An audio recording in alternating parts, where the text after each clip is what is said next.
Alright, so you want that battery display on your screen. It's actually not outside. These lights just help so much. So anyway, you want this battery display here that actually tells you how good your battery is the battery kind of low, whatever the case is. So if we go to car over here, usually it's standing on the top and currently it's not there. As you guys can see, we cannot press that car and something button here like in all the other videos.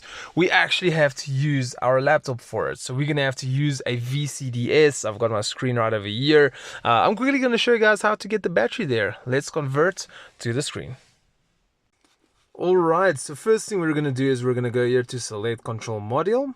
And we're gonna choose the radio. So please make sure your ignition is on for this. So basically when you do click on the radio, you're gonna hear like a heartbeat. Let me keep quiet, maybe you guys can hear it. Alright, so yeah, then we're gonna go to adaptation. Right over here, if you just wait a little bit, first we're gonna go up here to the selection. We're gonna choose car menu option 1. If you just wait a bit, it's gonna give us like a pop-up. Let's just wait for there it is. So basically you can read through here and see which one you want to activate. So right over here we got battery status, which is plus 16. So basically what you're going to do is you're going to take this number and you're going to plus 16.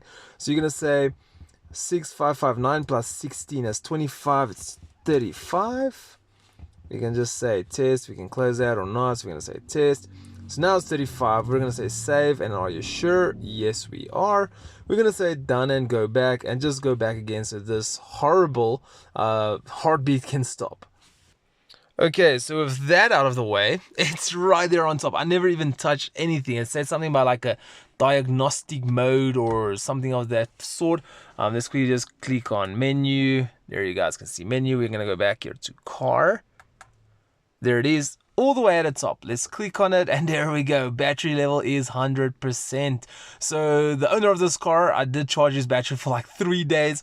I'm so happy to see it's on 100%. But it's really actually super easy once you've got the VCDS and everything going. But anyway, guys, there we go. Thank you so much for watching. I'll see all of you legends in my next video.